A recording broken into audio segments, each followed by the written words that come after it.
கொஞ்ச நேரத்துக்கு முன்னால் இன்ஸ்டாகிராமில் ஒரு வீடியோ பார்த்தேன். அந்த வீடியோவில் ஒரு அக்கா வந்து பாத்திரம்லாம் விளக்கிட்டுருக்காங்க.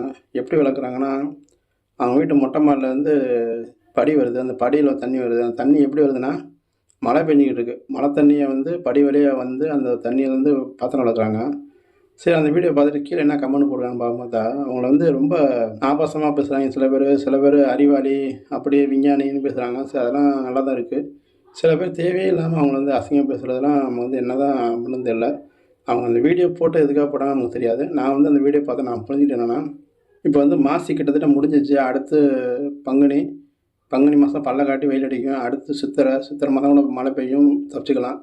ஆனால் இந்த ஊடப்பட்ட நாளில் வந்து ரொம்ப வெயில் அடிக்கும். அந்த வெயில் அடிக்கும் தண்ணி முக்கியம். அந்த தண்ணியை சேமிக்கிற விதமாக தான் நான் அந்த வீடியோ பார்த்தேன். ஆனால் பார்க்குறவங்க கண்ணுக்கு எப்படின்னு தெரியல. அவங்க வந்து நல்லா தான் இருக்காங்க. எந்த ஆபாசமாவும் பேசல, எந்த ஆபாசமாவும் பாட்டும் போடல, எந்த ஆபாசமாவும் அவங்க வந்து காட்டவும் இல்ல. சில வயித்தெரிச்ச கோஷ்டி அவங்கள வந்து அசிங்கப்படுத்தும். அப்படி ஒண்ணுமே நடக்கலைங்க.